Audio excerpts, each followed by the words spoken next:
Welcome to the news. My name is Shalama Lawson. Another cholera outbreak is looming in Chitungwiza if the authorities do not urgently address sewage problems that have been affecting the town for over 6 years. Crispin Tavura gives us the report. Chitungwiza, a dormitory town 35 kilometers from Harare, is sitting on a health time bomb as council is failing to repair sewage pipes in the town, causing it to spill into the streets and homes. ATV visited St. Mary's Unit K, Unit D, and Unit M, where most of the streets and homes were littered with human waste spilling from broken drainage pipes. Residents blamed the council for delaying repairing pipes and accused it of poor service delivery.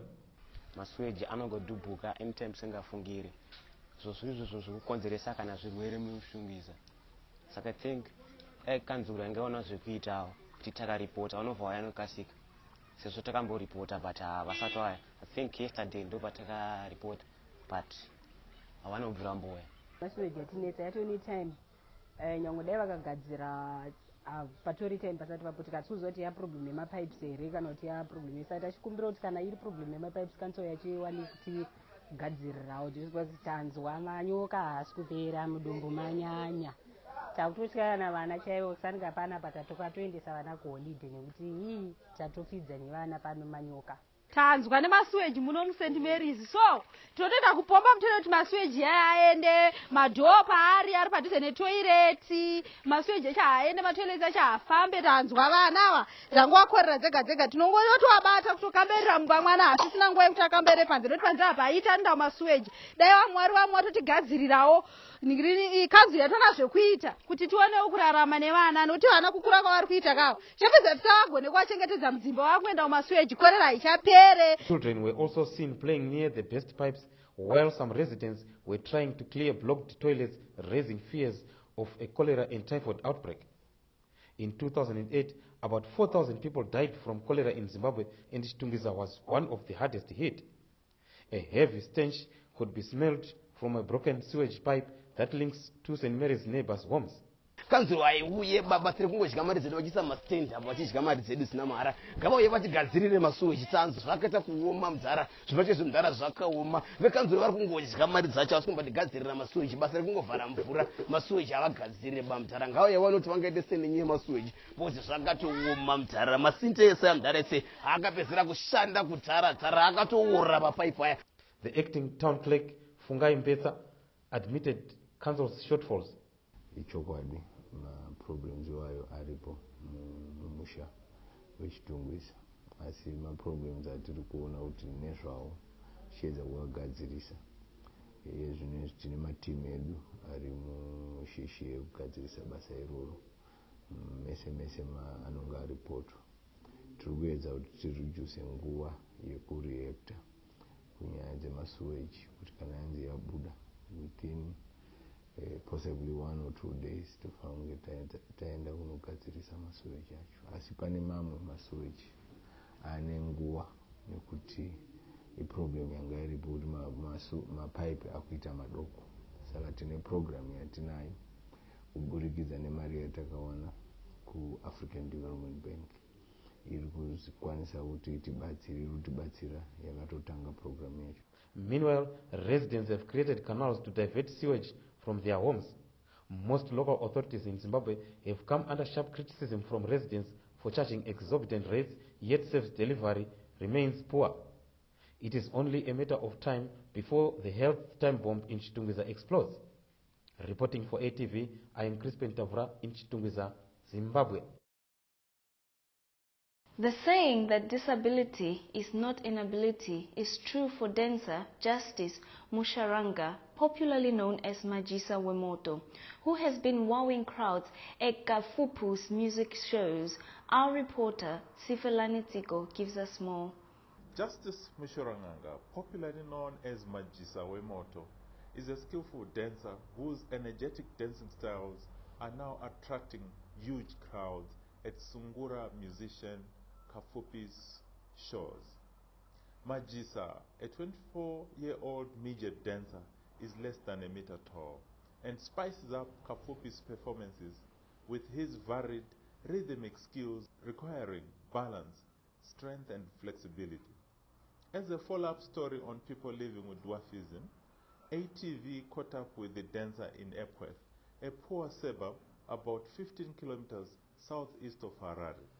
Come up, Justice. Are you married? Andina. Unemsikana?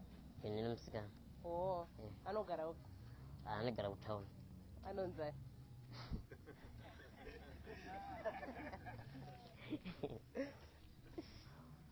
Anonzi Natasha. Saka munowirirana zvakanaka apa kutaurirana family yake vanoti chii makasiyana? Pari pakutanga vembomusora chiti ukashayire munhu kudana naye.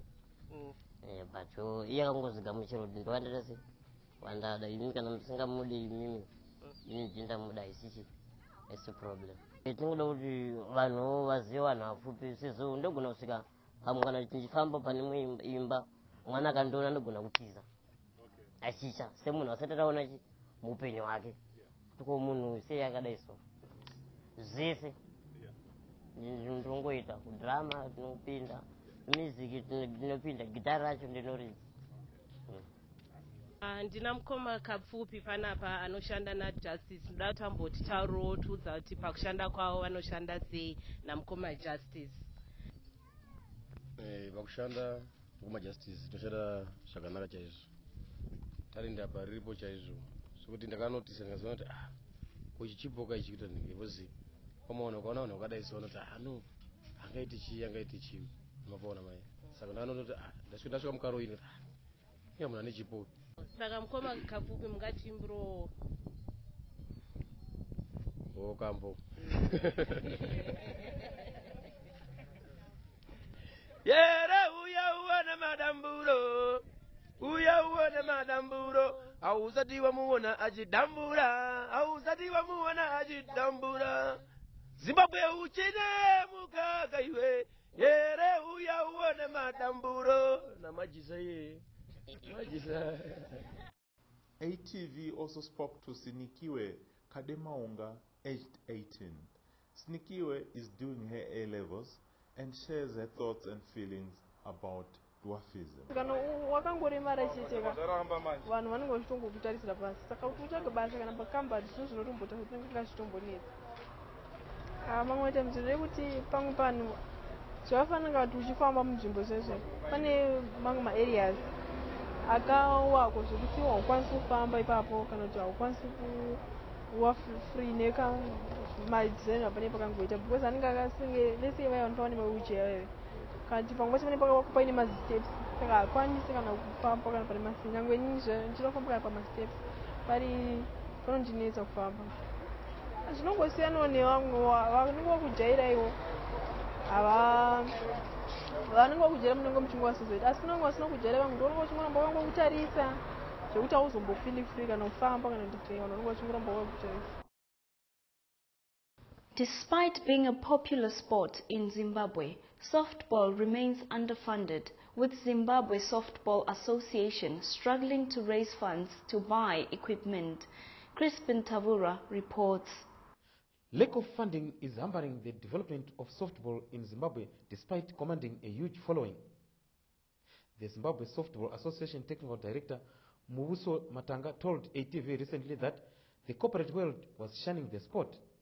We've qualified for World Championships at junior level for the ladies twice, but it's unfortunate that our country's corporate society looks mainly at the mainstream sport and ignores fringe sporting disciplines like softball. Last year we were set to play in the 19 and under junior world championship, but we failed to attend because of sponsorship. Despite shortage of funding, the association has managed to introduce the game to almost every corner of the country's 10 provinces using its mega resources. Matanga said over the years the players have remained resolute and hope that one day more funds will be availed for the game by corporate sponsors. In the last 2 years, the association has set up 75 softball clubs countrywide. Matanga is now appealing to the corporate world for sponsorship to buy equipment ahead of the forthcoming Zone 6 tournaments scheduled for next month. Zimbabwe is expected to participate in the games that will take place in Botswana, Kenya, Lesotho, Namibia, and Zambia. We're looking at equipment. Zimbabwe is not a fast-pitch softball playing country per se, so we always need to import equipment. And for that type of thing, importing equipment from countries like Japan, Australia, USA, it's quite costly because we are always told that we have to use airfares to bring equipment instead of using the ocean. So money-wise, it's very important. The development of softball in Zimbabwe will not only promote diversity in sports, but also keep youth away from drugs and crime. I am Crispin Tabura reporting for ATV in Harare, Zimbabwe. Thank you for joining us. Good evening.